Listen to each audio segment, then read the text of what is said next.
네, 잘 오셨습니다. 네, 오늘 아주 중요한 거를 하는데 너무 내용이 많아서 제가 나눌까 하다가 오늘 찬양을 한 5분 좀 일찍 끝났어요.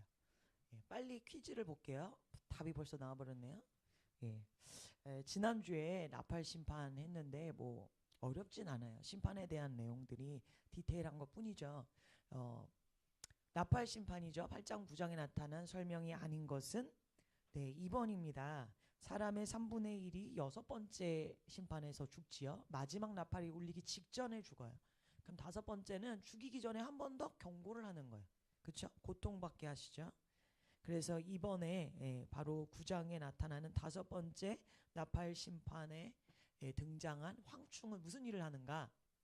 죽이는 게 아니고 5개월 동안 정갈에게 쏘인 듯한 고통을 준다고 그랬죠. 예, 뭐 어렵지 않아요. 3번 일곱 나팔 심판이 믿는 우리에게 주는 의미는 무엇인가? 산으로 도망가라. 땅에 저축을 많이 해라. 뭐 그런 것보다 뭘까요? 우리는 영혼권의 마지막 기회로 삼아야죠. 이제 마지막 나팔이 울리면 기회가 없잖아요. 그래서 믿는 우리에게는 심판이 무엇이죠? 나로 정결하게 하고 복음을 전하는 그런 기회로 삼는다는 거죠. 그렇죠? 부활의 순서는 뭐 여러분 너무 잘 아신 대로 믿는 자들이 먼저 부활해요. 믿지 않는 자들은 부활 안 합니다. 우리끼리 먼저 파티하자. 그동안 수고했으니까. 주님이 이 땅에 존재하는 모든 성도들과 함께 혼인잔치, 안식을 취하시는 거예요. 안식. 그동안 지금도 하나님은 졸지도 않고 주무시지도 않고 일하고 계시죠. 아멘. 이 일을 주님이 일곱째 날에 안식하신 것처럼 쉬시는 거예요. 그 우리가 주님이 쉬니까 우리도 안식하면서 천년 동안 누리고 그 후에 이제 믿지 않는 자들을 부활해서 심판하는 겁니다. 그래서 여러분들이 순서를 아시면 돼요. 잠깐 리뷰를 하면요. 인심판이 처음에 일곱 개의 인이 인심이 돼 있는 두루마리를 예수님이 받아요. 그래서 하나 둘 셋 넷 다 여섯 번째까지 인심판이 풀어질 때마다 땅에서 이러한 일들이 벌어지죠. 그때 우리는 뭐 하고 있는가? 믿는 자들에게는 하나님이 인을 치셔서 인심판이 시작하기 전에 먼저 인을 치시고 보호하신다는 거예요. 그것은 마치 꼭 육체 보호만 있는 건 아니죠. 대순교가 있기 때문에. 그러나 우리의 영혼이 그리스도의 예수의 날까지 영과 혼과 육이 흠없이 보존되기를 원하노라. 그러니까 우리의 영혼이 구원을 얻는 거예요. 그렇죠? 살겠다고 도망가서 몸만 사는 게 문제가 아니라 영혼이 구원을 받아야 되는 거죠. 그래서 마지막 일곱 번째 인이 떼질 때는 다시 한번 경고하는 거예요. 이번엔 나팔 심판. 마치 하나 둘 셋 셀 때 어떻게 해요? 둘 반에 반에 반, 둘 반에 반에 반, 하나 마지막 카운팅 하는 거죠. 이때부터는 사람이 통제할 수 없는 영역, 자연계를 하나님이 치기 때문에 창조주 하나님이신 거를 만천하에 드러내시죠. 그래서 나팔 심판이 있을 때는 3분의 1씩 심판을 받아요. 마치 오늘 이제 계시록 12장에 사탄과 그의 귀신들, 하늘의 3분의 1들이 내어 쫓김을 당한 것처럼 어쩌면 하나님이 그래서 3분의 1을 치시는지도 모르겠어요. 알 수 없어요. 하여튼 3분의 1을 다 치십니다. 그럴 때에 3분의 1이 심판받아 죽기 전에 마지막으로 한 번 더 경고를 하죠. 여기에 특징이 뭐예요? 인침받지 않은 자, 구원받지 않은 자만 이 다섯 번째 나팔 심판에 있다는 거예요. 그러므로 마지막 때가 되면 될수록 전도하기가 어떻다? 복음 전하기가 굉장히 쉽다. 지금은 때를 얻든지 못 얻든지 우리가 하지만요. 그때가 되면 너무 분명해요. 내가 신천지가 이런 거 가지고 우리 막 구원파나 이러죠. 내가 구원을 받았나 안 받았나. 교회를 다녀도 긴가민가 하는데 저 때는 긴가민가 할 수가 없어요. 마치 마지막 대추수가 되면 열매가 익었는지 안 익었는지 여러분이 육안으로 보이듯이 보인다는 거예요. 그래서 마지막에 이 여섯 번째 나팔 심판이 울릴 때에 우리는 복음을 증거하고 예언한다. 다른 예언이 무속인처럼 하는 예언이 아니라 예수를 증거하는 이 예언의 영으로 충만해서 교회가 하나님의 복음을 담당할 거라는 겁니다. 예, 오늘 분량이 굉장히 많습니다. 오늘부터 이 천년왕국까지 분량이 많이 있는데 여러분들이 소화되는 데까지 소화를 하시고 계속 다니엘이라든지 앞으로 올 한 해에 계속 엔타임의 그 종말론적 관점으로 성경 전체를 강해를 할 거기 때문에 계속 반복이 될 거예요. 12, 13장에 걸쳐서 적그리스도와 거짓 선지자가 등장하죠. 사단이 어떻게 그들에게 권세를 줬는가. 그래서 해설 부분이에요. 이러한 일들 이제 주님의 재림이 있습니다. 마지막 나팔이 울려 퍼질 때 아까 보셨죠? 뭐죠? 일곱째 나팔이 울리면 성도들이 뭘 해요? 부활해요. 부활을 했다는 얘기는 몸이 초자연적인 몸이 돼서 공중들림, 즉 휴거가 가능해진다는 거야. 이유 없이 그냥 슈퍼맨처럼 한번 날아볼까 하고 나는 게 아니라 공중들림이 왜 있는 거예요? 바로 주님이 재림하시니까 맞이하러 나가는 거야. 그래서 부활이 있기 때문에 휴거가 있고 휴거는 바로 재림을 위해서 있는 거다. 이해가 되시죠? 근데 이러한 일들이 일어날 때 그러면 이 사단의 실체가 뭐냐?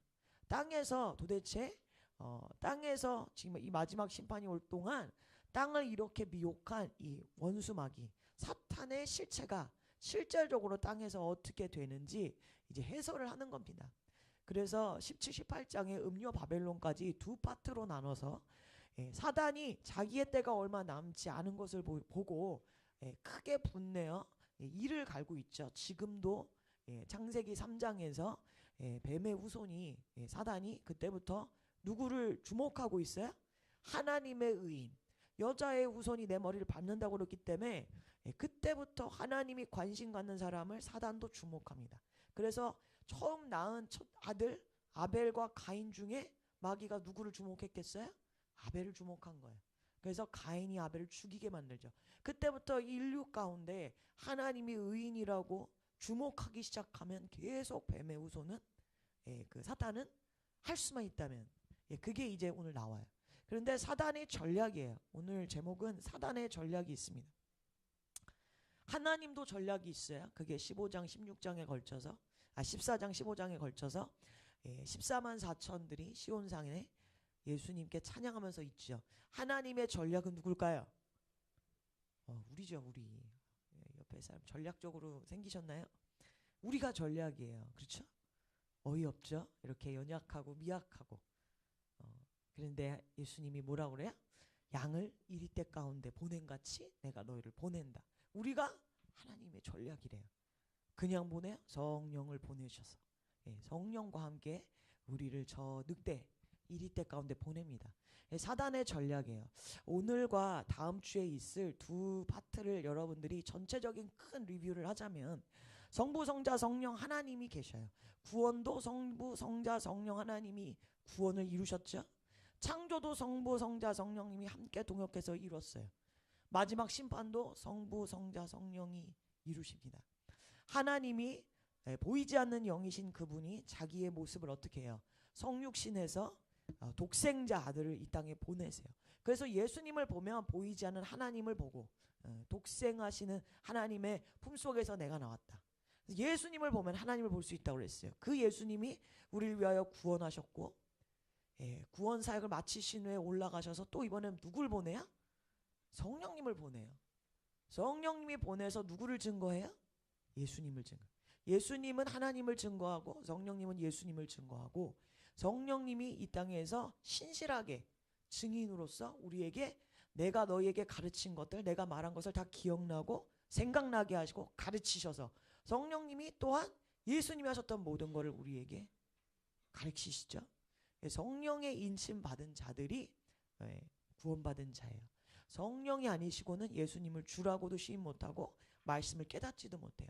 이 성령님이 오셔서 우리가 이 땅의 모든 교회가 예수님의 증인이 되는 거예요. 마지막 때 물론 두 증인이 나오지만 그러면 원수는 어떻게 해요? 사탄이 어떻게 했어요?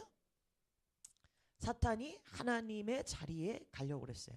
오늘 창세기 12장에 용이 나오는데 원래 이름이 루시퍼였는데 대적하는 자 하나님께 대적하고 피조물이지만 창조주의 영역에 자기가 가려고 했죠. 그래서 이름이 대적자 사탄으로 이름을 바꾸잖아요. 정체성을 나타내잖아요. 이름이 용이 사탄으로 내어 쫓기죠. 그러니까 하나님이 하신 일 그대로 합니다. 어떻게 하죠? 하나님이 자기의 성품과 속성을 그대로 담아서 그 아들 예수를 우리의 구원자로 보낸 것처럼 사탄도 자기의 성품과 모든 것을 한 사람에게 밀집시켜서 그에게 모든 권세를 주고 용의 성품을 아주 충만하게 가진 적그리스도를 땅으로 보내는 거예요. 하늘에서 일어나는 일이 땅으로 내려오는 거예요. 그래서 이 적그리스도가 바로 창세기 3장 15장의 뱀의 후손이에요. 여자의 후손이 뱀의 후손의 머리를 밟는다 그럴 때 여자의 후손도 단수, 뱀의 후손도 단수예요. 그러니까 창세기 3장 15장에 단지 예수님의 구원 사역 십자가만을 말한 게 아니라 마지막에 적그리스도가 나와서 완전한 심판, 그렇죠? 구원의 사역이 시작됐어요. 십자가에서. 완성되는 건 언제일까요? 제가 말하는 거는 죄에 대한 구원 사역이 아니라 육체와 이 땅에서부터 우리의 영혼육을 완전히 다 구원하는 그 사역이 완성되는 거는 주님 재림하실 때죠. 그것까지 다 담고 있는 말씀이 창세기 3장 15장에. 그러니까 뱀의 후손, 사탄이 자기도 한 사람을 보낸다는 거예요. 그게 한 짐승이에요. 그러면 이 예수님을 증거하는 게 성령님인 것처럼 이 적그리스도를 뒤에서 빵빵하게 후원하고 표적과 기사를 통해서 얘가 진짜 메시아야 라고 거짓으로 우리를 미혹하고 선지자 노릇을 하는 거짓 선지자가 나오는다는 거죠. 그가 성령님이 우리에게 인을 치신 것 같이 그가 짐승의 표로 적그리스도에게 절하게 만들고 이 짐승의 표를 받게 하는 거예요. 성령에 힘입어 우리는 무슨 독을 마실지라도 해를 받지 않고 이런 능력이 오죠. 짐승의 표도 땅에서 놀라운 능력이 있어요. 뭐예요? 사고 파는 걸 못해요. 매매하는 모든 그 힘을 얻는 거예요. 이게 땅에서 일어난다는 거예요. 오늘 봐야 될 내용이 이 전체 내용입니다. 그러니까 이것만 있는 게 아니라 이 땅에서 이 사람들이 뭘 세우죠? 도시를 세웁니다. 그래서 신부 예루살렘, 이제 새 예루살렘이 하늘에서 내려오죠. 천년왕국 때 주님이 도시를 가지고 내려와요. 에덴 동산이 실패했지만 두째 아담이신 예수님이 이제 새 예루살렘을 데리고 내려와요. 이것이 순결하고 거룩한 우리 신부들이 사는 도시. 그런데 17, 18장에 걸쳐서 이 적그리스도와 그를 믿는 자들, 믿지 않는 모든 불신 영혼들이 음녀 바벨론의 도시를 만들어요. 말 그대로 신부가 아니라 음녀이기 때문에 영적으로 간음하고요. 탐욕과 술 취함, 성령에 취하는 게 아니라 세상에 취합니다. 이것이 음녀 바벨론이에요. 사탄이 전략적으로 한 도시가, 한 나라가 그 완전 문화가 꼽히잖아요. 그 도시 하나에 수도라든지 도시가 그 나라의 모든 것을 다 나타내 보이잖아요. 경제, 사회, 문화 모든 영역을 꽃처럼 나타나는 게 도시죠.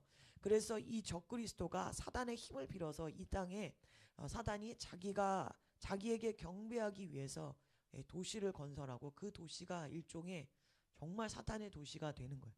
이게 사탄의 전략입니다. 오늘은 앞에 이 한 짐승과 또 다른 짐승을 보기를 원합니다. 하늘로부터 땅으로 사단이 내어 쫓기는 내용이 있어요. 계시록 12장에 보면요, 1절부터 보면 여자가 나옵니다. 이 여자 이거를 마리아로 잘못 알고 있는데요. 마리아가 아니라 마리아일 수 있죠. 예수님을 낳으니까. 그런데 그냥 그 딱 한 육체를 말하는 게 아니에요. 12별의 관을 썼다. 그래서 12지파, 그렇죠? 마치 요셉이 해와 달과 11별이 내게 절했다. 요셉이 그 꿈을 꾸었을 때처럼 이 12별의 관을 써서 12지파가 있는 이스라엘을 상징해요. 결국 예수님은 유대인으로 오셨어요. 그렇죠? 마태복음 1장의 족보죠. 아브라함과 다윗의 자손 예수 그리스도의 계보라. 거기에 나오잖아요. 맨 마지막에 마리아가 예수님을 낳는 걸로 끝나죠. 한 여자가 이제 아이를 베고 해산하게 됩니다. 그 아담이 아니라 하와에게 하나님이 주신 약속이죠. 네가 여자의 후손으로 누가 온다. 예수님이 오신다. 근데 이 우리가 해석할 필요가 없어요. 이제 여기 창세기 계시록 12장, 13장, 14장 전체적으로 설명이 있어요. 그러면 우리가 설명을 보면 돼요. 이 여자가 누군가 봤더니 5절에 여자가 아들을 낳으리니 이름을 예수라 하라. 우리가 잘 아는 말씀이 있죠. 그 아들이 누구겠어요? 장차 철장으로 만국을 다스릴 남자, 즉 예수님이에요. 이 남자는. 그러면 남자가 태어났죠. 근데 그 남자가 어디로 가요? 보좌 앞으로 올려가더라. 그러니까 계시록 12장은요. 하와에게 하나님이 약속하시고 예수님이 부활 승천하시는 사건이 5절까지 다 나와요. 예, 이 12장의 사건을 그냥 예수님 십자가에서 사건으로만 끝내버리면 안 돼요. 왜냐하면 이 뒤부터는요. 재림하실 때 나타나는 일이에요. 근데 이제 어떤 뭐 주석이나 이런 데 보면 이거를 그냥 과거의 일로만 끝나는데 그렇지 않다는 걸 여러분들이 오늘 말씀 통해서 보게 될 것입니다. 여자가 아이를 베어 해산하게 되는데 누가 나타나요? 용이, 큰 붉은 용이 나와요. 이 용은 뒤에 말씀에 있습니다. 이 용은 9절에 옛뱀, 옛날 옛적에 창세기 3장에 나오는 뱀이라는 거예요. 그리고 마귀라고도 한다라고 성경이 친절하게 설명하고 있죠. 사탄이 머리가 7이고 뿔이 10이라. 이따가 13장에 나타나는 짐승하고 모습이 같아요. 이 사탄에게 머리가 7이 있고 뿔이 10개가 있는데 이 해석을 뒤에 가서 하겠습니다. 꼬리가 하늘의 별 3분의 1을 끌어다가 땅에 던져요. 사탄이 머리는 항상 그의 뭐예요? 힘과 능력을 상징하잖아요. 그 영향력, 꼬리로 영향력을 펼쳤는데 하늘의 별들을 3분의 1을 끌어다가 땅에 던졌대요. 그죠? 그래서 사탄이 자기 수하 아래 부리는 악한 영들, 영적인 존재들이 사탄 아래로 같이 내어 쫓겼죠. 그 군대 체계라고 그랬잖아요. 영적인 세계는.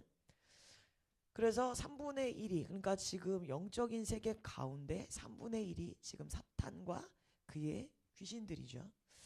근데 그가 하는 일이 뭐예요? 헤사나라는 여자 앞에서 아이를 삼키고자 하죠. 예수님 탄생할 때 어땠어요? 헤롯 왕을 통해서 아기 예수를 죽이려고 2살 미만의 아이들 다 죽였죠. 계속 말씀드리지만 모세가 태어날 때도 그랬고 하나님이 주목하는 그 의인 혹시라도 이가 여자의 후손이 아닐까 마귀는 항상 의심하면서 할 수만 있다면 죽이려고 해요. 그래서 구약의 역사가 이스라엘을 항상 죽이려고 하잖아요. 왜요? 이스라엘에서 그 유대인에서 메시아가 나오기 때문에 그렇습니다. 그렇죠? 6절 보겠습니다. 그 여자가 광야로 도망하며 거기서 1260일 동안 그를 양육하기 위하여 하나님께서 예배하신 곳이 있더라. 그러니까 이 여자가 이제 예수님이요 5절에 탄생하시고 하늘로 올려주셨어요. 부활 승천하신 거예요. 철장을 받았다는 건 뭐예요? 이미 사망 권세를 깨뜨리셨죠. 십자가에서. 권세를 받으셔서 부활 승천했어요. 그런데 지금 여기 1260일이 나와요. 그렇죠? 뒤에 42달 동안 또 나옵니다. 그러므로 이거는 십자가 사건 당시에 있었던 일이 아니에요. 성경이 건너뛰죠. 우리가 아시죠? 69일에와 한일의 사이가 건너뛰는 것처럼 예수님이 69일에까지 완성하시고 어떻게 돼요? 다니엘에서 똑같죠. 한일에까지 시간적으로 우리가 이 땅에 있는 육신의 시간 안에서는 지금 건너뛰잖아요. 재림할 때까지. 지금 이 여자가 광야로 가서 1260일 즉 뒤에 다시 나옵니다. 한때 두때 반때라고 다른 표현으로 나와요. 3년 반 동안 광야에서 하나님이 예비하신 곳에 있는다는 거예요. 이 여자는 그 마리아가 아니에요. 동정녀 마리아가. 앞에서 나온 것처럼 이스라엘입니다. 육체의 이스라엘이 아니라 믿음으로 의롭다 여김을 받았죠. 아브라함이. 그리고 우리가 갈라디아서 보면 아브라함의 자손이라고 그랬어요. 믿음으로 아브라함의 자손이 됐어요. 그러므로 예수를 믿는 모든 믿는 자들 구약에서 이스라엘로 시작돼서 이제 예수님부터는 이방인에게 복음이 전해지기 위해서 예수님이 오셨잖아요. 모든 믿는 자들을 포함해요. 이 여자는. 이 여자가 하나님의 양육을 받아요. 성령님의 양육을 받아요. 그렇죠? 마지막 때가 되면 주님이 재림하시기 전에 신부는 장성한 신부까지 자라야 되기 때문에 하나님이 예비하신 곳에 있는 거예요. 구약에서 이스라엘도 광야에서 가나안 땅 들어가기 전에 불기둥과 구름기둥으로 인도하시면서 하나님이 이스라엘을 가르치시잖아요. 40년 동안 말을 안 들어가지고 40년이지 사실은 여러 가지 하나님의 말씀으로 가르치시잖아요. 그게 있다는 거예요. 그럼 7절에 하늘에 전쟁이 있어요. 잘 보세요. 사탄이 하늘에 있다고 에베소서 말해요. 사탄과 그의 귀신들이. 제가 이게 현대인의 성경으로 번역했어요. 하늘 아래 영역을 지배하고 있는 게 누구예요? 마귀예요. 악한 영들이 하늘에 있어요. 공중의 권세 잡은 자라고 나오죠. 또 6장 12절에도 하늘과 어두운 세상을 지배하는 악한 영들, 하늘에 속한 어둠의 악한 영들을 대항하여 우리가 싸운다라고 말해요. 분명히 사탄이 공중의 권세 잡은 자로 나옵니다. 불순종의 아들들 가운데서 역사하는데 공중의 권세 잡았다고 그래요. 그래서 하늘에 전쟁이 날마다 있죠. 여러분들이 잘 아시죠. 그런데 이제 6장 2절부터는 마지막 때예요. 그래서 전쟁이 있는데요. 지금까지는 전쟁으로 계속하고 있는데 마지막에 이제 전투를 하는데 누가 이겨요? 미가엘과 7절에 그의 천사들이 여러분 수적으로 2대1이죠. 미가엘과 그의 천사들이 사탄과 그의 사자들, 귀신들과 하늘에서 전쟁이 일어나는 거예요. 이게 지금 매일 우리가 있는 영적 전쟁을 말하는 게 아니라 미가엘 천사가 우리가 매일 영적 전쟁 한다고 해서 미가엘 천사가 지금 이렇게 엄청난 전쟁을 하는 게 아니라는 거예요. 전쟁이 일어나서 이깁니다. 그러므로 잘 보세요. 사탄과 그의 귀신이 어디로 가요? 하늘에서 다시 있을 곳을 얻지 못하네요. 지금은 공중에 권세 잡은 자가 있는데 마지막 때가 되면 그들이 공중에 더 이상 졌기 때문에 공중에서도 내어 쫓겨서 어디로 내려온다고 돼 있어요? 땅으로 9절에 내어 쫓겼다 그래요. 그래서 땅으로 여러분 물론 지금도 마귀들이 불순종의 아들들 가운데 역사하지만 사탄이 지금은 공중에 권세 잡아 있는데 땅으로 완전히 내려온다는 거예요. 그러니까 우리가 마지막 때 인간이 얼마나 사탄이 악해서 죄를 지을 때마다 사탄이 통로가 되지만 정말 사탄의 임재가 악한 영의 임재가 마지막 때가 가면 강력할 거라는 거죠. 그죠? 내려와서 이 땅에 적그리스도와 그를 돕는 거짓 선지자와 그의 많은 나라들을 미혹한다는 거야. 온 천하를 꿰다고 돼 있죠. 거짓의 아비. 그는 미혹하는 자예요. 속이는 자라는 거예요.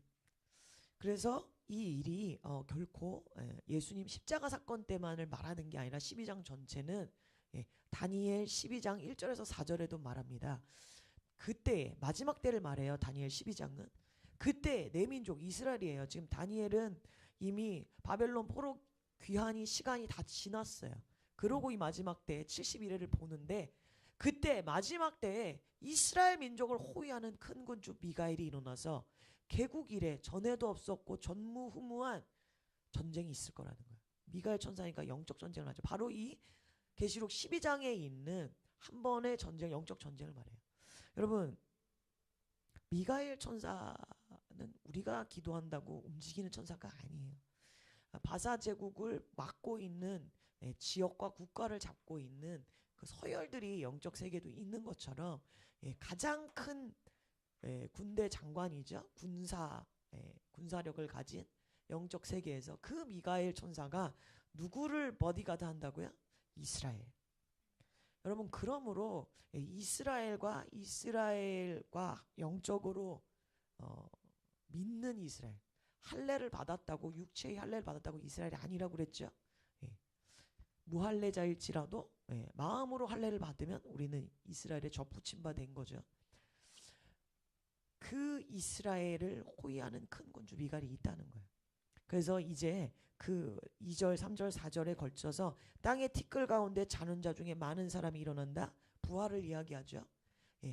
부활을 돼서 부활을 지금 주님 재림할 때 부활하면 영생을 얻는 거예요. 근데 부활을 못하면 뭐예요? 불신자죠. 그러니까 수치를 당하는 영원히. 지혜 있는 자. 예수님이 잠언서에 보면 내가 지혜라고 지혜가 길거리에서 광장에서 외치죠. 그 지혜를 가진 자, 예수를 가지고 있는 자가 궁창의 빛과 같이 부활한다는 거예요. 많은 사람을 옳은 대로 진리의 길로 미혹의 영이 강력하게 판을 치는 이 마지막 때에 옳은 대로 돌아가게 한 자가 상급이 있다는 거죠. 다니엘아 마지막 때까지 이 말을 감수하라. 그래서 다니엘 12장은 70일에까지 다 적지만 어느 부분을 적지 말아라고 말했어요. 다니엘 12장이 이렇게 하고 끝나죠. 그런데 한참 후에 사도 요한이 구체적으로 마지막 때에 대해서 환상을 보고 적었어요. 그게 지금 이제 계시록 13장에 이제 더 나타날 거죠. 근데 12장 10절에 보면 내가 또 들으니 하늘에 큰 음성이 있어 이르되 이제 우리 하나님의 구원과 능력과 나라와 또 그의 그리스도의 권세가 나타났으니 우리 형제들을 던 자, 사탄이죠. 대적자, 온 천하를 꿰는 자, 우리 형제를 참소하는 자, 그가 쫓겨났다는 거예요. 그렇죠? 십자가에서 십자가 사역으로 예수님이 2000년 전에 사탄이 힘을 잃었지만 완전히 내어 쫓긴다는 거죠. 근데 12절에 보면 하늘과 그 가운데 거한 자들은 즐거워하라. 그러나 땅과 바다는 화 있을진저. 화가 3번의 화가 있는데 마지막 화가 남았다고 그랬죠. 그게 대접 심판이에요. 바로 그 대접 심판이 이제 16장에서 펼쳐질 건데 대접 심판 때는 몰시가 없어요. 자비가 없어요. 그냥 다 때려 부숴 죽이려고 하시는 심판이에요. 왜냐하면 믿는 자는 다 부활시켜놨기 때문에 이 땅에는 구원받지 못할 영혼들만 있기 때문에. 그래서 하늘과 그 가운데 거한 자들, 지금 뭐 영적인 존재만 말하는 게 아니라 하늘에 누가 있죠? 부활하고 믿는 성도들이 하늘에 있죠. 우리는 다 구원받았기 때문에 즐거워하지만 땅과 바다에 있는 자는 화 있을지어. 마귀가 자기의 때가 얼마 남지 않은 줄 알므로 크게 분내어 너희에게 내려갔습니다. 그러니까 이게 뭐 구원받은 백성을 말하는 게 아니라 막 이제 믿는 성도들이 죽어서 안식하고 있죠. 그러나 땅과 바다에 있는 우리 아직 믿는 자들도 있지만 마귀가 지금 자기의 때가 얼마 남지 않은 줄, 이제 딱 얼마간만 허락하세요? 3년 반만 허락하시는 거예요. 3년 반을. 예수님이 오셔서 공생에 3년 반 하시듯이 적그리스도에게도 딱 시간을 3년 반을 주시는 거예요. 3년 반 동안을 우리에게 내려온다는 거예요. 그래서 누구를 박해해요? 남자를 낳은 여자. 즉 예수님이 이스라엘의 다윗의 자손으로 오셨고, 그 여자라는 거는 그냥 물리적으로 나라 국가적인 이스라엘 말하는 게 아니라 영적으로도 이스라엘 접붙임바된 우리 모든 믿는 자를 박해하죠. 마귀가. 14절부터 보면요, 여자가 아까 광야로 간다고 그랬어요. 하나님이 3년 동안, 여기 한때 두때 반때라고 나왔죠. 아까는 1260일을 양육받는다고 그랬어요. 근데 큰 독수리의 2 날개를 받았어. 날아간다는 거예요. 그 독수리로 이사야 말씀에 내가 너를 업어서 인도하였다라고 말하는데, 어떤 하나님의 전능자의 그 그늘 아래, 임재 아래, 또 성령님의 어떤 도우심 아래 우리가 정말 광야에서 이스라엘 백성이 하나님의 도우심 아래에서 인도함 받듯이 우리가 앞에서 이미 봤잖아요. 이 대환란의 기간 가운데 교회가 똑같지 않다는 거예요. 우리는 인침을 받을 것이고 보호하심과 인도하심이 있을 거라는 거죠. 그러면 사탄이 어떻게 하나? 15절에 여자의 뒤에서 뱀이 그 입으로 물을 강같이 토하여 여자를 죽이려고 한다는 거예요. 이 물이 항상 성경에 나오는 거는 심판과 사망의 물이거든요. 물에 떠내려가서 죽이려고 하는데 뜻대로 되지 않지요. 왜요? 우리가 인심판 때도 봤지만 인침받은 자는 해하지 말라. 땅이 여자를 도와요. 그러니까 여러분, 창세기 3장에서 아담이 하나님의 말씀에 불순종함으로 땅이 더 이상 사람의 말에 순종하지 않고 피조물들이 우리가 수고한 대로 안 나오는데, 이제 교회가 하나님의 아들들이 피조물이 고대하는 것처럼 회복되어져 가니까 피조물들이 아담의 권세가 회복이 되는 거예요. 땅이 여자를 도와요. 그래서 입을 벌려 용의 입에서 토한 강물을 삼킨다. 이러한 일들이 있을 거라는 거죠. 17절에 보면 용이 여자에게 분노하여 돌아가서 여자의 남은 자손 곧 하나님의 계명을 지키며 예수의 증거에 가진 자라고 여기 나오죠. 그래서 이 여자가 누군가 봤더니 창세기부터 계시록까지 예수님을 믿는 자, 하나님의 말씀을 지켰던 모든 믿는 자들을 말한다는 겁니다. 아가서 8장에 보면 그의 사랑하는 자를 의지하고 거친 들에서 올라오는 신부가 나와요. 마지막 때를 말하죠. 그가 어떻게 해요? 성령의 인을 칩니다. 하나님의 사랑을 마음의 도장같이 인을 치고 그 사랑에 힘입어 사랑하는 자를 의지하고 광야를 통과해서 올라와요. 우리가 마지막에 대환란 때에 하나님의 사랑이 우리 마음에 인이 쳐지고 성령님의 어떤 도우심 아래서 우리는 3년 반을 배교하지 않고 통과할 거라는 거죠. 그게 우리의 승리입니다. 아멘. 그래서 여자의 남은 자손이라고 말하는데 바로 믿는 모든 성도를 말해요.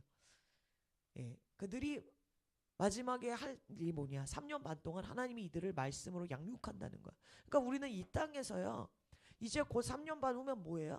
예수님과 어린 양의 혼인잔치예요. 그러니까 우리가 이 땅에서 불완전한 육체로 불완전한 정신과 감정과 의지를 가진 이 혼을 하나님의 말씀으로 내가 성화시키는 마지막 시간이에요. 하나님이 말씀으로 우리를 양육한다는 거예요. 그리고 땅이 돕는다고 돼 있고요. 전쟁을 준비하려고 있습니다.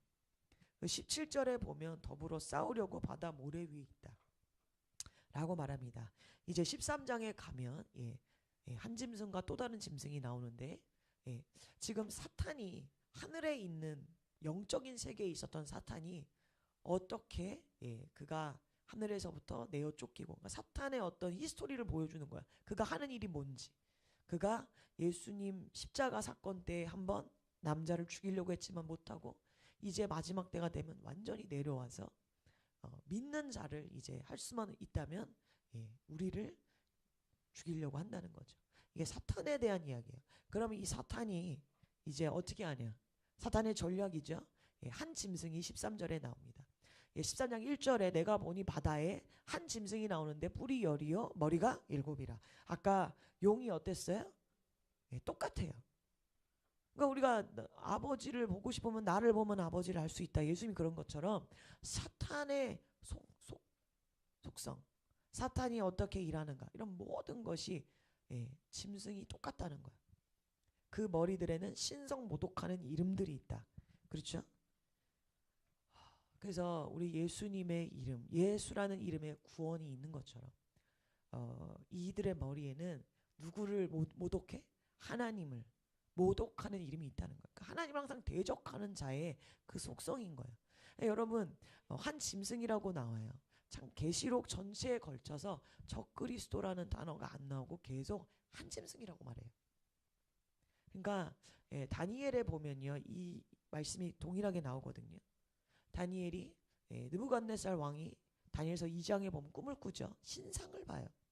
머리부터 발끝까지가 바벨론 제국부터 시작해서 로마를 거쳐서 마지막에 발가락이 10개가 있잖아요. 그 발가락의 10개가 어떻게 되죠? 네? 뒤에 나오는데 지금 여기 뿔이 여린 거 뒤에 나옵니다. 10개의 왕들이라고 나와요. 그래서 다니엘이 느부갓네살 왕을 통해서 본 것은 바로 바벨론 제국. 느부갓네살 왕이 자기가 다스리고 자기 나라부터 주님이 재림하신 그 시대까지를 다 본 거예요. 그 신상이. 그래서 한 돌이 나와서 신상을 다 쳐부수죠. 주님이 오셔서 재림하셔서 이 땅의 모든 왕들을 다 굴복시키고 그분의 나라를 세우시는 거잖아요. 그거를 느부갓네살 왕이 봐요. 여러분 사람이 볼 때는 그런 제국, 로마 제국, 바벨론 그런 제국을 다스리는 왕들 어때요? 대단한 겁니다. 우리도 유명하다 그러면 위에 북한에도 몇십 미터짜리 동상을 막 세우죠. 사람이 볼 땐 위대해 보이는데 다니엘이 다시 환상을 봅니다. 7장에 느부갓네살 왕이 봤던 똑같은 환상을 다시 보는데 그때는 다 짐승으로 나와요. 하나님의 관점에서는 짐승이라는 거예요. 무슨 말이냐? 말씀에 있습니다. 사람이 전도서 3장 19절에 짐승보다 뛰어남이 없으면 모든 것이 헛됨이로다. 그러니까 하나님의 관점에서 적그리스도는 사탄의 그거를 다 힘입어서 나온 거잖아요. 하나님이 사람을 어떻게 창조했어요?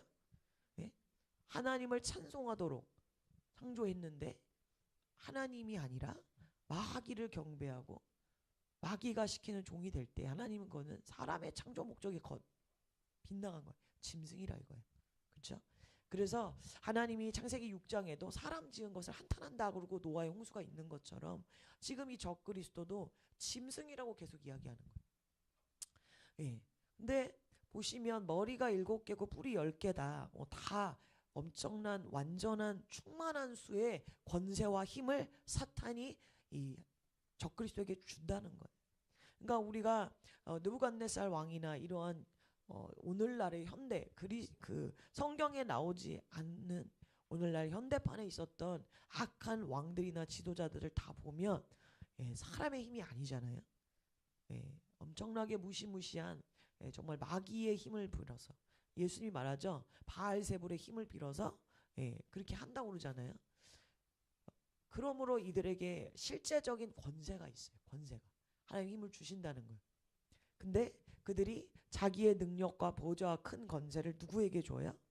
사탄의 권세, 사탄의 힘, 영적인 존재가 초자연적인 힘과 권세, 부와 모든 것을 이 적그리스도에게 밀어준다는 거예요.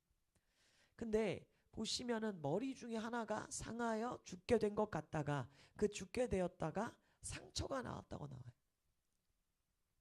적그리스도는 말 그대로 그리스도를 따라하고 그리스도를 대적하고 그리스도를 모방하여 따라쟁이 짝퉁이죠.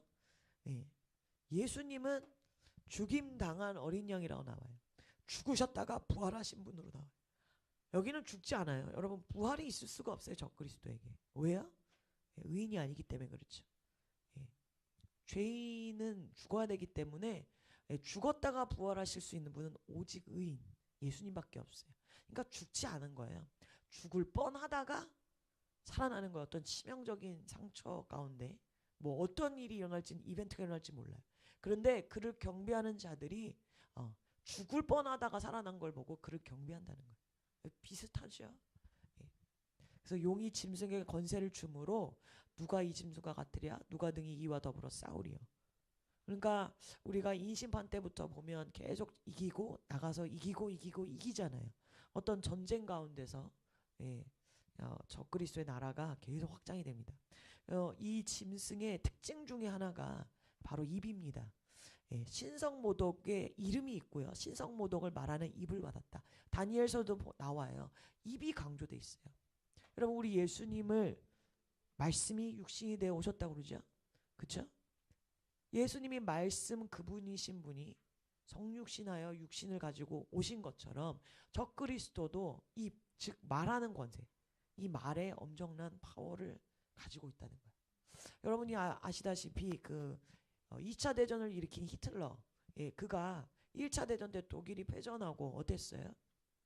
경제가 완전히 곤두박질했죠. 패전국가로서 열국의 빚들이 엄청났죠. 국가가 채무가 많았잖아요. 그럴 때 히틀러는 고작해서 뭐 구두 닦기 뭐 이런 아주 가난한 그 집안의 아들이었는데 그가 그 시대의 청년들 막 정말 그 경제가 어렵고 패배주의 때문에 마음에 어떤 자존심도 상하고 막 이러하고 있는 청년들의 마음을 3년 만에 완전히 그 하이 히틀러라는 호칭을 받으면서 그 청년들의 마음을 다 휘어잡잖아요. 그 앞에서 연설하면서. 그러니까 정말 우리가 보면은요, 이 사상이 결국에 말로 나타나는데 공산주의도 그렇고 마지막 때에도 우리가 말을 잘하는 사람 조심해야 되겠죠. 예수님은 열매가 있으라고 그랬어요. 열매. 말을 잘하는 게 문제가 아니라 두루마리를 먹은 다음에 소화시켜야 된다는 거예요. 그래서 이 한 짐승 적그리스도의 특징 중에 하나가 여기서 뭐 지금 제가 뭐 교황이 뭐 적그리스도에 이런 이야기를 하는 게 아니에요. 다시 말하지만 말씀을 공부할 때 현상과 밖에 나오는 건 우리가 분별할 대상이죠. 그게 진리는 아니에요. 근데 여러분들이 하나님의 말씀의 잣대가 있으면 반드시 분별이 된다는 거예요. 그 특징 중에 하나가 상하여 죽을 뻔하다가 살아날 것이고 용의 그 사탄의 속성을 다 갖고 있는다는 거예요. 그리고 모든 권세가 그에게 부어지고요. 그 다음에 말이라는 거, 입이 강조된다는 거예요. 그래서 우리 여러분이 잘 아는 가룟 유다 어떻게 했죠? 예수님이 말하죠. 유다야 내가 입맞춤으로 인자를 받느냐. 예수님의 12제자였는데 그래서 그 입맞춤이라는 거 아가서 1장 2절에 나오죠. 하나님의 말씀에 입맞춤하고 하나님의 말씀을 사모하고 말씀을 내가 가까이 하는데 그 마치 그러한 것처럼 하는데 그 안에 말씀 속에 교묘하게 속이고 창세기 3장에 사탄이 다 속이지 않잖아요. 몇 가지를 이렇게 꽈서 미혹하는 것처럼 분명히 이 적그리스도가 열방을 미혹하는데 하나님을 모독한단 말이에요. 다니엘 7장에 바로 짐승이 나옵니다. 네 번째 짐승이 나와요. 근데 이 짐승은 앞에 나왔던 실제 역사 가운데 세 짐승이 다 이루어졌죠. 바로 바벨론과 메데바사, 그리스, 헬라, 로마까지 다 이루어졌어요. 근데 이 네 번째 짐승은 앞에 나오는 모든 짐승과 달라서 심히 무섭더라. 새 뿔이 그 앞에서 빠졌는데 뿔에 눈이 있고 큰 말을 하는 입이 있다.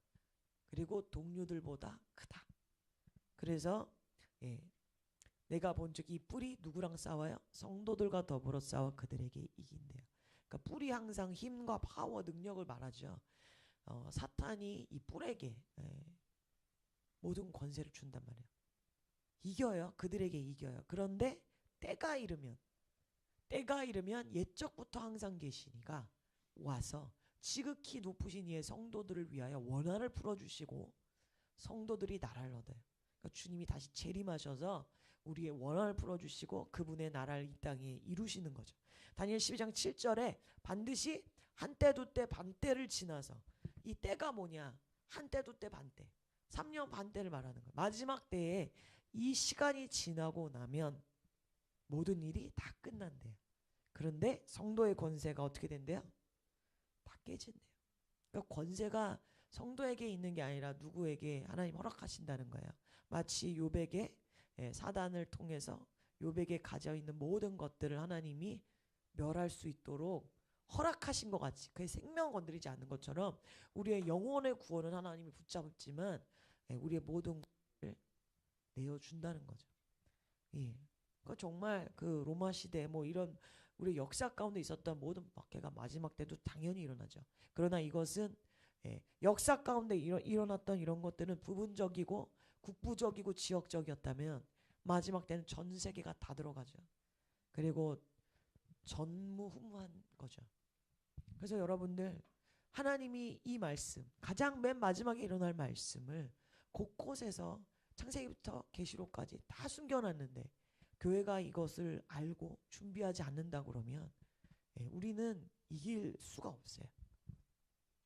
이 넷째 짐승은 비유를 환상을 본 것을 설명해 줍니다. 다니엘 7장에 이 열뿔이 뭐라고 나와 있어요? 파란색에 보면 그 나라에서 일어날 열왕이요. 이걸 가지고 계시록에 나오는 지금 13장에 한 짐승에게 열 왕이 나타난다는 거예요. 그래서 뭐 이거 가지고도 10개의 나라가 연합한 뭐 이유가 아니냐 뭐 이런 이야기들 하는데 알 수 없어요. 10개가 될지 뭐 몰라요. 그러나 10개의 왕들이 나타난다는 거죠. 어떤 나라에서 그 나라에서. 근데 그 중에 한 사람이 뭐예요? 먼저 있던 자들과는 다르다는 거예요. 그리고 자기 앞에 있었던 새 왕을 다 복종하고 그러니까 이런 거를 보면 여러분 다니엘서 나중에 공부해 보시면 아시겠지만 앞에 세 개의 짐승들이요 실제 역사 가운데 그대로 이루어졌어요. 굉장히 디테일하게 기록돼 있거든요. 근데 로마 시대 뭐 메데바사 역사 가운데 정확하게 일어났어요. 그러므로 우리가 이 넷째 짐승도 아는 거예요. 뭔지는 모르겠지만 새 왕이 굴복이 될 것이고 지극히 높으신 이를 뭘로 대적한다고요? 말. 아까 신성 모독하는 이름이 있다고 그랬잖아요. 성도를 괴롭힌다잖아요. 핍박한다는 거죠. 때와 법을 고친다고 나와 있죠. 그래서 한 일회가 되면 평화의 언약을 맺고 제사와 절기를 폐한다고 나와 있잖아요. 그래서 때와 법이라는 거는 결국 절기와 절기가 때잖아요. 시간. 제사 드려야 되는 것을 고친다는 거예요. 그러니까 시간을 바꾸고 법을 바꾸는 거예요. 오늘날도 그런 모습들을 우리가 보죠. 안식일이 점점 사라지고, 예. 안식일을 쉬는 날을 안 쉬고 24시간 365일 일을 하든가, 아니면 쉬는 날 아예 확 많이 만들어가지고, 예. 안식일 자체가 그냥 없어지게 만드는, 법을 많이 고치죠.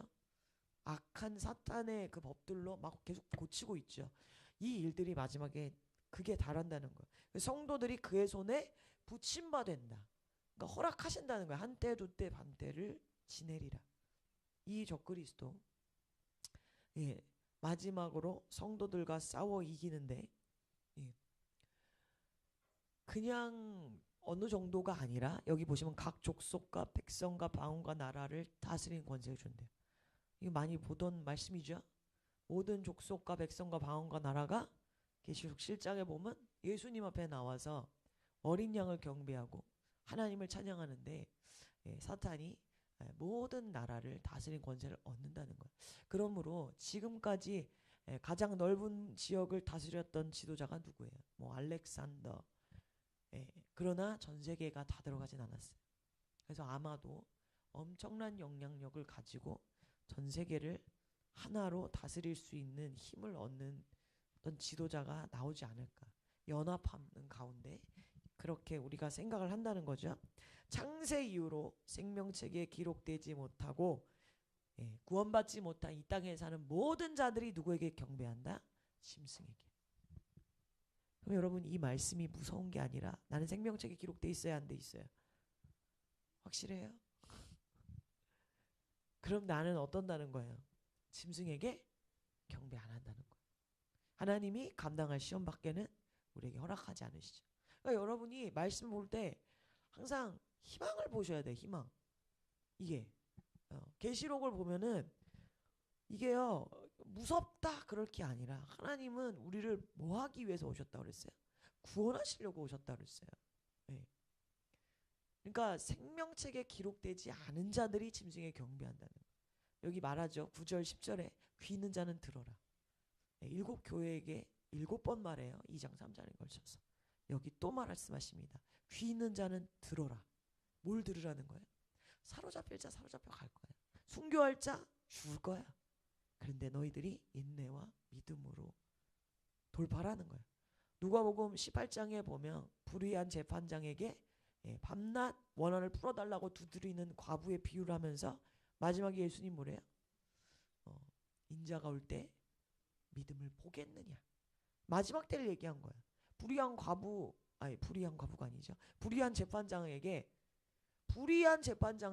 이 땅의 사람도 과부가 그렇게 귀찮게 하면 할 수 없이, 그가 의로워서가 아니라 귀찮아서라도 들어주는데, 의로우신 창조주 하나님께서 너희가 밤낮 부르짖으면 원한을 풀어주러 오지 않겠냐는 거예요. 오신다는 거예요. 반드시.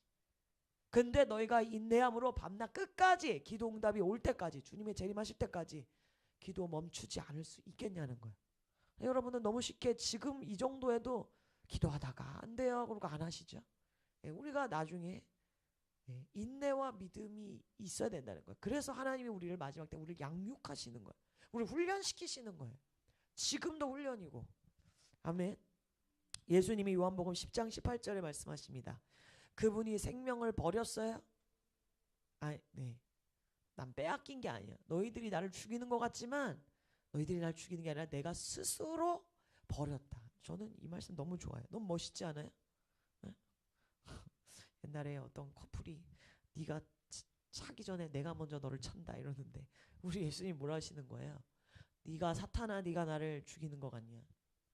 네가 내 생명을 빼앗는 거 아니야? 그게 아니라 내가 스스로 버리는 거죠. 여러분, 우리야 힘이 없으니까 사람이 우리를 순교시키려고 잡아가면 없지만 그분은 지금이라도 12군단 호출하면 다 내려오는데 안 쓰신 거잖아요. 버리신 거예요. 그러니까 버릴 권세도 있고 다시 얻을 권세도 있다. 그래서 하나님께 이 모든 걸 속하다 있다는 거예요. 아버지가 명령하셨기 때문에 예수님이 버리신 거예요. 하나님 아버지가 사탄에게도 3년 반 동안만 권세를 주기 때문에 그때뿐인 거예요. 이게 끝나면 완전히 다 하나님이 회복시키신다는 겁니다. 그래서 우리가 인내하고 믿음으로 끝까지 이기라는 거예요. 아멘. 예. 그러면 이제 11장부터는 또 다른 짐승이 나와요. 누구라고요? 거짓 선지자. 자, 예수님이요.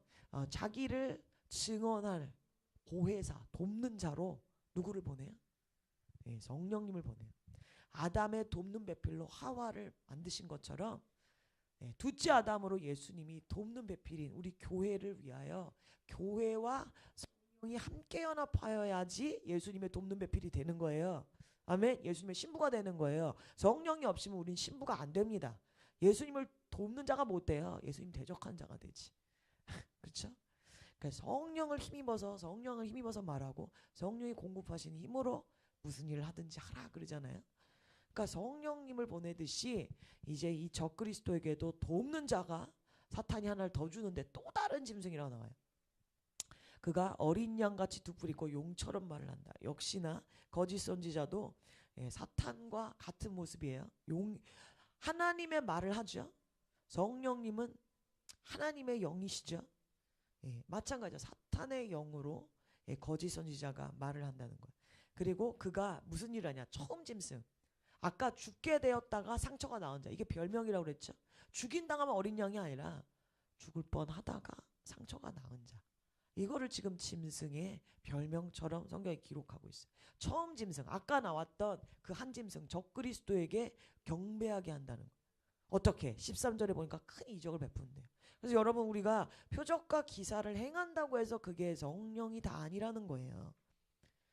마지막에 지금도 오늘날도 마찬가지죠. 다른 종교에도 표적과 기사가 있습니다. 그래서 우리가 기도한다고 하면 다른 종교 믿는 사람들도 그 기도의 힘을 믿기 때문에 받잖아요. 기도해 준다고 그러면. 기도는 받고 예수님은 안 믿는다고 그러잖아요. 그러니까 이적을 행하는데 이 이적이 봐요.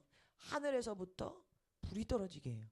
여러분 계시록 11장에 두 증인이 예수님을 증거할 때에 하늘을 닫아서 비가 오지도 않게 하고 불이 내리게도 하고 막 물이 피가 변해서 피가 되게도 하죠. 근데 우리가 애굽에서도 모세와 아론이 이런 기적할 때 애굽의 술사들도 처음에 따라하죠. 이 거짓 선지자도 한다는 거예요. 이적을 행하면서 미혹한다는 거예요. 그러니까 여러분들이 성령님의 나타나심, 물론 성령의 능력을 받아야 돼요. 하나님의 영이 우리 가운데 운행하고 계시는 걸 성령님이 나타내 보이시기도 합니다. 그러나 성령님이신지는 항상 뭐로 알 수 있다고요? 열매로 알 수 있다. 열매로. 그렇죠? 그래서 갈라디아서 5장에 성령의 열매로 나오잖아요. 거기에는 사탄의 속성은 없습니다. 사탄의 속성은 없어요. 오래 참고 다 나오죠. 사탄의 속성은 그 다음에 나와요. 조급하고 자기를 사랑하고. 그 사탄의 속성, 육신의 열매는 곧 이와 같다라고 하면서 말하잖아요.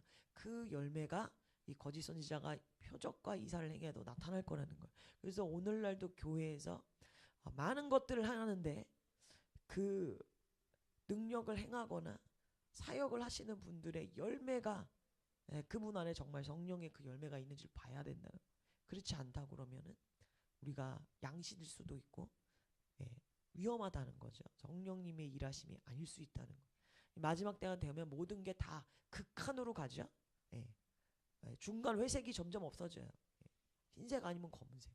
추수의 때기 때문에. 그래서 지금부터 우리가 그런 것들을 분별하고 우리가 정말 성령의 열매가 내 안에 나타나도록 하지 않으면 말만 잘한다? 적그리스도예요. 능력 행한다? 거짓 선지자예요. 이럴 수 있다는 거예요. 그래서 예수님은 오히려 도살장에 끌려가는 어린 양처럼 잠잠하고 그분의 말 한마디에 그죠? 그가 나로 내놓으라. 그러니까 예수님 잡으러 왔던 군인들이 벌러덩 뒤로 넘어져요. 나다 하는 순간 그냥 벌러덩 넘어져요.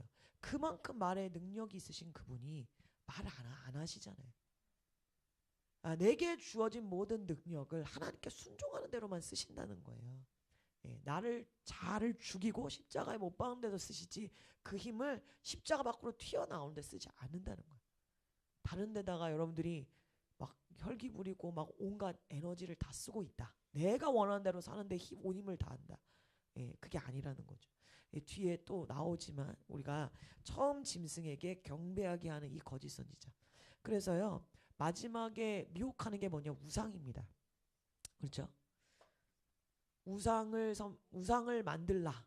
14절에 보니까 우상을 만들라고 그래요. 근데 이 우상이 짐승의 우상. 그러니까 오늘날도 사람의 우상이 많잖아요. 막 동상 같은 거 뭐 저 위에 북한에서도 동상을 만들잖아요. 근데 이 지금 짐승, 적그리스도의 우상을 만들게 하는 거예요. 만들게 한 다음에 그냥 만드는 게 아니라 15절에 뭐야? 생기를 줘요. 그 능력이 정말 있다는 거예요. 생기를 줘서 우상이요. 뭐가 돼요? 말을 하기 시작해요. 네. 이게 참 놀라운 거죠. 뭐 이거 가지고 막 많은 이야기들 해. 뭐 홀로그램 아니냐 뭐 몰라요. 방법적인 거는 우리의 영역이 아니에요. 근데 짐승의 우상이 말을 하니까 사람들이 어때요? 이제 그 다음부터는 안 믿을 수가 없는 거예요. 그래서 믿을 수밖에 없고 그 다음에 또 미혹을 하던가 협박을 하던가 둘 중에 하나예요. 사탄이 항상 우리에게 하는 거는 죽인다 협박을 하던가 아니면 살살 미혹하고 꼬드김 꿰미라고 나오죠. 이 두 가지예요. 그래서 미혹을 하든가 아니면 죽이겠다고 협박하는 거예요. 그게 짐승의 표를 또 줍니다.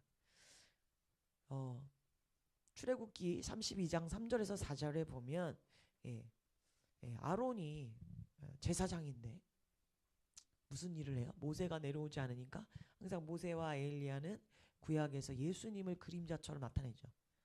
예수님이 더디 오니까 마지막 때 우리도 이와 같을까요? 안 같을까요? 같겠죠. 주님이 더디 오니까 기다리다 어리석은 5 처녀처럼 기름이 떨어져 가고 그렇죠? 그러니까 마지막에 여러분 이 40일 동안 모세가 산에 올라가 있는데 아론과 그의 백성들이 뭐 처음부터 그런 게 아니에요. 38일쯤 됐죠. 하루 이틀 남겨놓고. 그러니까 때와 시간을 모르니까 내가 그렇죠. 근데 하나님이 그럴까봐 성경에 지금 친절하게 마지막 때는 기간까지 나와 있잖아요. 그렇죠. 여러분 인생의 고난은 언제 끝나는지 지금 알아야 몰라요. 모르지만 전 인류의 마지막 때는 주님이 기록을 해놨어요. 그 이야기 뭔지 아십니까? 그렇지 않으면 아무도 끝까지 인내할 자가 없을까봐 그래요. 그리고 하나님의 구원과 심판의 계획이 완전하다는 걸 보이기 위해서 기간을 정확하게 적으신 거죠. 예수님의 탄생이 정확하게 기록되고 재림이 정확하게 그 시점이 기록된 것처럼 그러므로 여러분 내가 이렇게 힘들어도 다음 주면 끝난다 주님이 응답을 하면 우리가 힘을 얻는 것처럼 우리가 마지막 때가 가능하다 안 가능하다 가능하다 교회가 넉넉히 이긴다고 되어 있어요. 기간을 알기 때문에 우리가 이긴다는 거예요. 지금 이 백성들이 뭘 만들어요? 금송아지를 만들잖아요. 우상을 만드는 거예요. 이게 미혹하는 거죠. 그래서 보면은 이제 짐승의 표를 줘서 이 거짓 선지자가 짐승의 표를 주는 거예요. 짐승의 거다. 표라는 건 뭐예요? 찌찌뽕 넌 내 거다. 옛날에 지우개 같은 데다가 내 거 잊어먹을까봐 노트에다가도 이름을 쓰죠. 하나님이 너는 내 거다. 그렇죠? 내 눈에 보배롭고 존귀하니 나의 손바닥에 내 이름을 적었다라고 말하고 계시록에도 보면 우리의 이마에 하나님 아버지의 이름과 뭘 적어요? 새 예루살렘의 이름과 예수님의 이름을 우리 이마에 적어준다고 상급으로 나오죠. 주민등록번호 같아요. 내가 사는 곳 새 예루살렘 도시 주소 딱 뜨고 무슨 길 그렇죠? 그 다음에 나는 누구 거 그게 넌 내 거야 찜하신 거예요. 근데 지금 짐승이 넌 내 거다고 찜한다는 거예요. 짐승의 표를 줘서 에스겔 9장 4절에서 6절에 보면 이러한 일이 에스겔 선지자에게도 하나님 명령하십니다. 근데 이번엔 반대예요. 지금 이미 에스겔은요 1장에 사로잡혀서 바벨론의 포로로 이미 사로잡혀 갔는데도 그런데도 정신을 못 차리고 예루살렘에서 여전히 우상 숭배를 하고 있는 걸 볼 때 기가 막히죠. 포로로 이미 3차 포로까지 다 잡혀왔는데도 여전히 정신 못 차리는 백성을 볼 때 하나님 뭐예요? 희망이 없다. 그래서 에스겔 선지자에게 뭐래요? 저들의 가증한 일로 말미암아 탄식하며 우는 자가 있다는 거예요. 의인들이 왜 저러냐? 주여 이 백성 불쌍히 여기소. 그런 거룩한 의인들, 소돔성에 10명의 의인과 같은 자들이 있다는 거야. 그들의 이마에다가만 표를 그으래요. 그래서 그 사람들만 놔두고 하나님께서 모든 자를 다 죽인다는 거예요. 이마에 표가 있는 자는 안 죽이고. 근데 마찬가지야. 성령님이 마지막 때도 우리에게 이 일을 하시죠. 우리 이마에 성령의 인을 친 자만 구원을 얻어요. 짐승도 똑같이 따라한다는 거야. 표를 주면서 그 표의 의미가 뭐예요? 우리가 성령이 우리를 인치면 성령의 능력으로 우리가 깨닫고 성령을 힘입어 신앙생활할 때 우리가 능력을 받는 거잖아요. 사탄도 짐승의 이 표를 줌으로 힘을 주는 거예요. 이 짐승의 표가 뭐를 하나 봤더니 16절에 오른손과 이마의 표를 받게 한다고 그랬어요. 근데 이게 바로 신명기 6장 6절에서 8절의 말씀이에요. 한번 읽어보겠습니다. 시작. 오늘 내가 내게 명하는 이 말씀을 너는 마음에 새기고 너는 또 그것을 내 손목에 메어 기호를 삼으며 내 미간에 붙여 표로 삼고. 그러니까 이미 하나님이 말씀하신 대로 손목과 이마에 하나님의 말씀을 이렇게 새겨라 라고 했는데 똑같이 짐승이 따라하는 거예요. 그래서 어디다가 표를 주나 봤더니 똑같이 이 오른손과 이마에 이 표를 받게 하는데 한번 17절 읽어보겠습니다. 시작.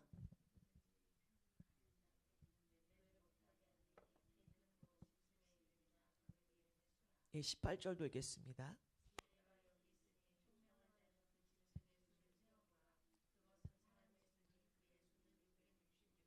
네, 뭐 우리가 잘 아는 666이 나왔어요. 뭐 이게 바코드냐, 뭐 QR 코드냐 말이는데, 상관없어요. 예. 그런데 이 짐승의 수라고 돼 있어요. 짐승의 수. 그래서 이 표를 받으면 표가 없으면 매매를 못 한대요. 그러니까 매매를 못 한다는 건 사고 파는 걸 못 하는 거죠. 그러니까 우리가 이미 인신판 때부터 보면 경제 공황이나 전쟁이나 어떤 영향력들이 인간의 그 사회, 경제, 문화 영역 가운데 이미 사탄에게 많이 빼앗기죠. 나팔 심판대 가면 자연계를 하나님이 치시지만 이미 경제적으로나 여러 가지 모든 영역에서 다음 주에 그 음녀 바벨론 할 때 더 자세히 나오겠지만 이미 권세를 받아가지고 그 힘으로 이미 통제를 하고 있는 거야. 그러니까 매매를 못하게 한다. 사고 파는 걸 못하게 한다. 그러니까 결국에 뭐랑 직결되겠어요? 생명하고 연결되는데 우리의 생명이 돈에 있어요? 정말이에요? 돈에 안 있어요? 하나님이 그거를 흔드시는 거예요. 사단이 요백에 그러잖아요. 아유 산울타리로 하나님이 제 재산을 이렇게 보호해 주시니까 제가 하나님 경외하죠. 그거 쳐보세요. 예. 그러니까 우리가 정말 내가 재물과 하나님을 겸하여 섬기고 있는지 섬길 수 없다고 그랬잖아요. 내가 정말 하나님을 섬기는지를 하나님이 사탄에게 내어주는 것 같지만 정확하게는 뭘 보시는 거예요? 우리를 점검하시는 거예요. 우리를 위해서 이걸 하시는 거예요. 이거를. 나머지 믿지 않는 자, 이미 짐승의 표를 받은 자들은 이미 누구 거예요? 짐승의 거예요. 짐승이 넌 내 거야 하고 여기다가 찜을 해놓은 거예요. 여러분 그러므로 이 짐승의 표를 받은 자는 나중에 주님이 재림할 때 구름 타고 오는 인자를 보고도 믿질 않아요. 저게 적그리스도다라고 그래요. 그게 그만큼 우리가 성령이 아니시고는 예수를 주라 신할 수 없는 것처럼 짐승의 표를 받았기 때문에 짐승밖에는 구원자가 없다라고 고백하게 되는 거예요. 영적인 세계에서 완전히 인침을 받는 거예요. 그러니까 하나님이 지금 이러한 일들을 하실 때는 우리를 지금 하나님이 정결하게 하시는 거예요. 그래서 이제 18절에 나오죠. 이미 하나님이 이게 뭘까요, 주님? 하나님이 우리를 아리송하게 하는 게 아니에요. 아리송하게 해서 미혹하는 거는 사탄이고 하나님은 진리의 영이세요. 아멘. 성령님이 진리의 영으로 우리 가운데 오셔서 지혜의 영으로 오시죠. 성령님이. 그러면 성령을 받은 자는 반드시 안다는 거예요. 총명한 자는 그 짐승의 수를 세어보라. 사람의 수라고 나와 있어요. 그럼 우리가 계속 요한복음에는 7이 나온다고 그랬잖아요. 7, 7, 7, 7 완전수. 하나 모자란 666. 3도 완전수에 가깝죠. 3, 7 이런 게. 근데 하나가 모자란, 예, 이게 사람의 수라는 거예요. 무슨 말이냐? 창세기에 보면 7일 동안 하나님이 창조를 하시는데 6일째 맨 마지막에 사람을 창조하시죠. 사람을 창조하고 만일에 7일에 안식일에 거룩하고 복되게 하시고 안식하지 않았다면 어디서 끝나요? 사람에서 끝나요. 근데 끝이 어디로 끝나는 거예요? 하나님이 거룩하게 영광 받으시는 걸로 끝나는 거예요. 우리의 창조 목적이 뭐예요? 하나님께 영광 돌리는 거. 근데 사람에서 끝난다. 육에서 끝나버린다. 사람이 영광 받는 거예요. 적그리스도가 영광을 받는 거죠. 그래서 모든 인본주의 사상, 예, 좋은 게 좋은 거야. 절대 좋은 게 좋은 게 아니에요. 아멘. 그것을 보라는 거야. 666. 그래서 어떤 식으로든, 예, 이게 온다는 거죠. 그러면 여러분 잘 생각해 보세요. 하나님께서 이 짐승의 표를 우리가 많은 경우 이제 뭐 세상에 이런 저런 이야기 짐승의 표가 교회든 믿지 않는 자들도 많은 이야기들을 하죠. 근데 짐승의 표를 붙잡아 놓고 막 싫어요 이러는데도 막 강제로 막 나를 붙잡아 매놓고 막 고문하면서 싫다는 대로 막 강제로 여기다가 주입시키지 않을 거라는 거예요. 그러지 않을 거라는 거예요. 그렇지 않겠어요? 우리가 하나님은 인격이기 때문에 우리가 하나님을 막, 그죠? 사탄이 우리를 배교하는 게 목적이잖아요. 우리를 죽이는 게 목적이 아니라 우리가 배교하는 거, 우리가 입을 열어서 우리의 의지를 가지고 하나님을 부인하게 만들어야지. 그쵸? 우리의 의지를 가지고 할 때 그게 진짜지. 그냥 네가 말을 하든 안 하든 너는 그냥 내가 죽여버린다. 이건 아무 의미가 없는 거거든요. 마찬가지예요. 짐승의 표를 받을 때도 내가 입으로 내 의지를 가지고 짐승을 내가 모시겠다. 내가 하나님을 떠나겠다라고 내가 인격과 의지를 가지고 내 자발적으로 해야 그게 요력이 있는 거죠. 그러므로 우리가 막 짐승의 표를 받을까봐 겁나할 필요가 있다 없다. 내 의지가, 그래서 여러분의 마음과 뜻과 뭘 다해? 온 힘을 다해 여호와 하나님을 사랑하라고 나오잖아요. 마음과 뜻과 온 힘을 다해 하나님을 사랑하는 거예요. 누가 시킨다고. 종교로 그냥 누가 교회 나오라고 그러고 교회 나오고 그러면 100% 짐승의 표 받게 돼 있어요. 내가 내 마음으로 하나님을 사랑하고 내 뜻을 가지고 하는 거예요. 누가 하라는 대로 하는 건 종교입니다. 여러분 혹시라도 그렇게 지금 신앙생활하고 있으면 버리세요. 내가 내 의지를 가지고 하나님을 사랑하니까 예배를 나오고 따르는 거지. 목사님이 보니까 나오고. 그것부터가 벌써 얼마든지 우리는 나중에 짐승의 표 받을 수밖에 없어요. 사람들이 다 저거 따라와서 하는데. 여러분 그래서 사람들이 다 간다고 그래가지고 교회가 세상 따라가는 거 이미 그러고 있죠. 뭐 기독교 우리가 박해국가가 아니지만 세속주의가 이미 교회를 점령해가고 있습니다. 이겁니다. 이거. 그래서 사단이 이렇게 아주 교묘하게 본격적으로 마지막 3년 반의 시간 동안 할 때에 하나님도 전략이 있어요. 누구라고요? 옆에 사람 보세요. 당신이 전략입니다. 네, 무색하지요? 네, 우리가 전략이에요. 하나님의 전략은 첫 번째는 적그리스도가 아니라 시온산의 어린 양입니다. 1절에 어린 양이 시온산에 서 있는 걸 봐요. 예, 어린 양이 시온산에 섰어요. 예. 시편 2장에 보면 하나님이 말씀하십니다. 내가 나의 왕을 어디에 세운다? 거룩한 산 시온에 세웠다. 그러니까 십자가에서 부활 승천하시고 그냥 골고다 언덕에 십자가로 세우는 것뿐만이 아니라 정말 땅끝까지 만왕의 왕으로 세우시는 왕 중의 왕으로 오실 재림 때 예수님까지 말하는 거예요. 시편 2장은. 그 철장으로 이제는 다 깨뜨리시죠. 예, 그가 오십니다. 그가 이번에 오시면은 열방의 왕으로 오시는 거거든요. 무슨 말이냐? 아까 적그리스도는 뭐예요? 사탄의 속성이에요. 우리 예수님은 하나님의 속성이에요. 하나님이 겸손하세요. 자기가 가진 모든 힘을 뭐예요? 자기를 위해 쓰지 않아요. 아담이 육에서 끝났어요. 사람인 걸로 끝났어. 아담이 사람으로서 이 땅의 만물의 영장으로 모든 피조물보다 가장 탑으로 아담을 하나님이 주셨어요. 근데 그거를 최고로 받은 거예요. 그 위에 하나님이 계신 걸 잊어버렸죠. 사탄이 666이라는 이 수로 아담과 하와를 미혹할 때 넘어졌어요. 그래서 둘째 아담이 사람이란 뜻이잖아요. 첫 번째 사람이 실패했지만 두 번째 사람은 오셔서 성공하셨습니다. 아멘. 그분이 오셔서 한 게 뭐예요? 사람으로 왔지만 사람으로 끝나지 않았어요. 자기를 낮췄어요. 여러분, 아담은요, 첫째 아담은 사람이고 모든 피조물 가운데 가장 뛰어난 존재로 하나님이 세웠는데 그보다 더한 걸 욕심을 부렸죠. 그게 아담의 죄였죠. 근데 예수님은 사람이 아니에요. 아멘. 예수님은 하나님이세요. 사람인데 사람이 감히 하나님을 꿈꾼 게 아담의 죄고요.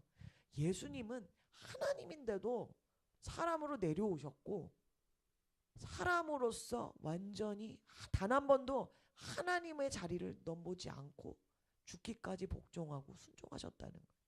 아멘. 그래서 그에게 모든 권세를 주시는 거예요. 모든 이름 위에 뛰어난 이름을 주사. 여기 하늘에 있는 자들과 땅에 있는 자들과 땅 아래에 있는 자들, 땅 아래 믿지 않는 스월에 잠들어 있는 불신 영혼들까지 다 나중에 어떻게 돼요? 부활시키셔서 예수를 믿었는지 안 믿었는지 그들이 다 심판을 받죠. 그래서 영적인 세계, 자연 세계, 그 다음에 지옥에 있는 영혼들과 악한 영들까지 모든 피조 세계가 다 예수님의 이름 앞에 무릎을 꿇게 된다는 거예요. 이 어린 양이 하나님의 전략입니다. 두 번째 전략은 14만 4천이에요. 14만 4천이 단지 그 숫자뿐만이 아니라 그와 함께하는 수많은 무리가 또 있죠. 계시록 7장에. 근데 어린 양이 시온산에 있는데 그와 함께 또 누가 서 있어요? 14만 4천이 서 있어요.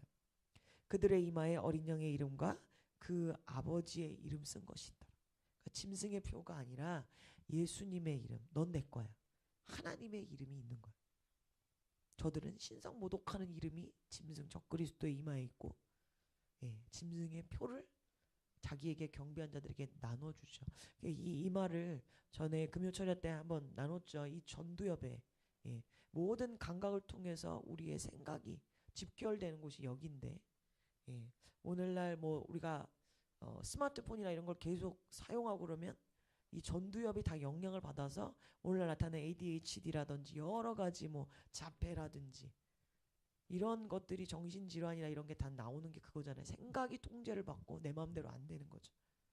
그러니까 이 부분에 하나님의 말씀으로 채우지를 않고 짐승의 것으로 집어넣을 때에 우리는 다 뺏긴다는 거죠. 4절에 보면 한번 읽어보겠습니다. 이 사람들은 여자와 더불어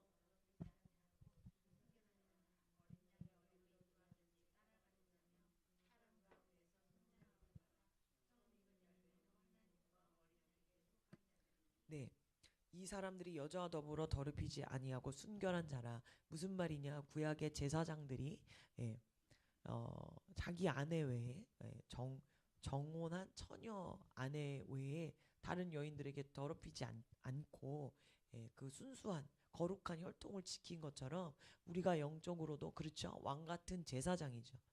그래서 여자와 더불어 더럽히지 않고 순결한 자라. 그 의미입니다. 어린 양이 어디로 가든지 따라갔다. 그가 어디로 갔다. 그래서 예수님이 간 길을 우리가 가는 거예요.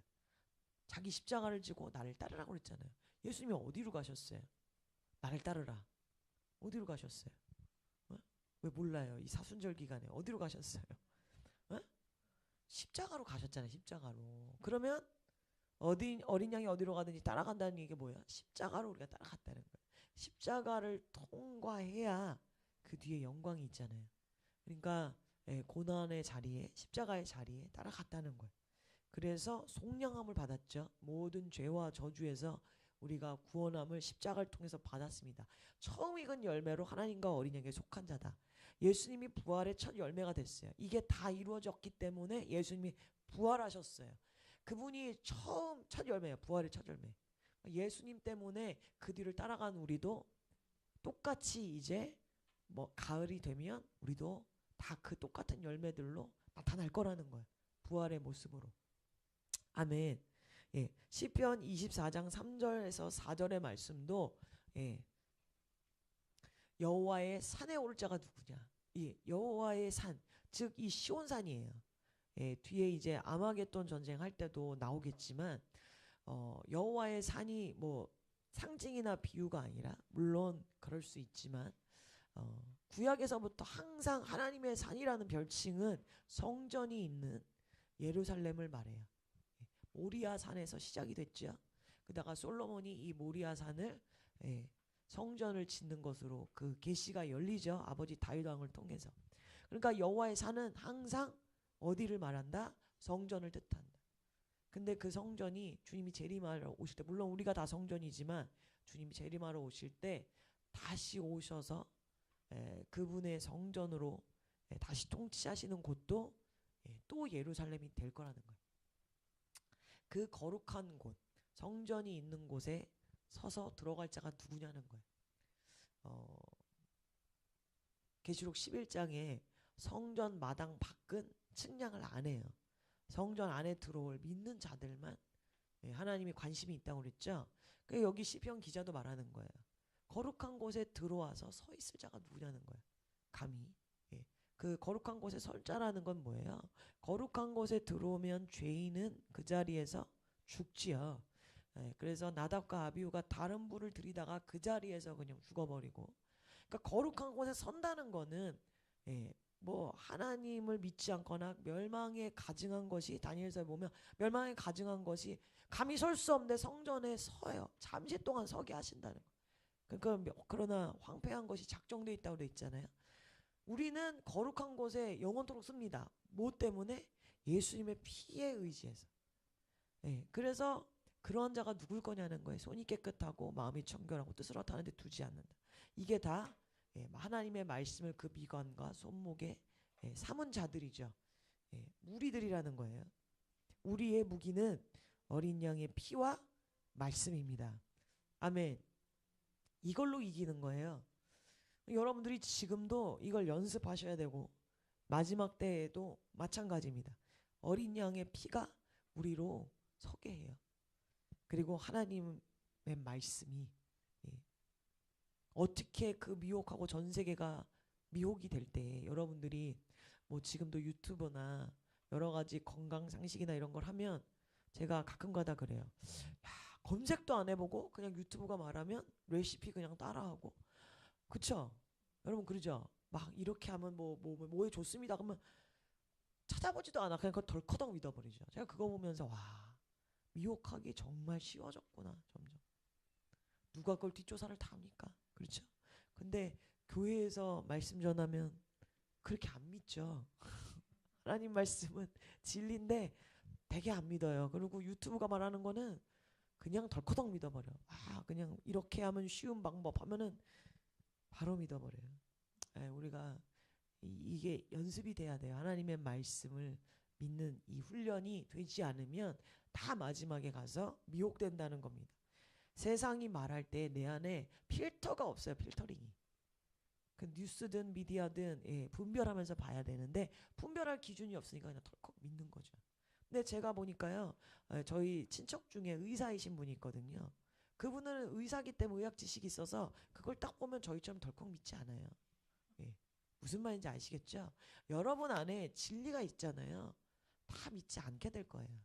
없으니까 그냥 덜컥덜컥 세상 말을 믿고 그렇게 가다 보면 마지막에 다 미혹되겠죠. 그래서 계시록 14장 1절에도 이마에 이름이 있다는 거. 이마에 이름이 있다는 거. 3장 12절에 계시록 3장 12절에 하나님의 이름과 새 예루살렘의 이름과 예수님의 새 이름을 그 위에 기록하리라. 이걸 상으로 주신대요. 아멘. 14만 4천의 특징 중에 하나가 뭐냐? 새 노래를 한다는 거예요. 2절에 예, 내가 하늘에서 나는 소리를 듣는데 이 바로 14만 4천이 많은 물소리와도 같고 큰 우레소리와도 같고 검은 고 타는 소리. 그렇죠? 우리가 계시록 5장에 보면 검은 고 그 어떤 음악적인 악기와 금대접의 향이 올라가는 모습을 보좌에서 보는데 그 악기를 타는 그 소리를 낸다는 거예요. 여러분 근데 많은 물소리, 큰 우레소리 다 보좌에 나타나는 하나님의 음성이었어요. 예, 용의 말을 거짓 선지자가 하고 용의 말과 같이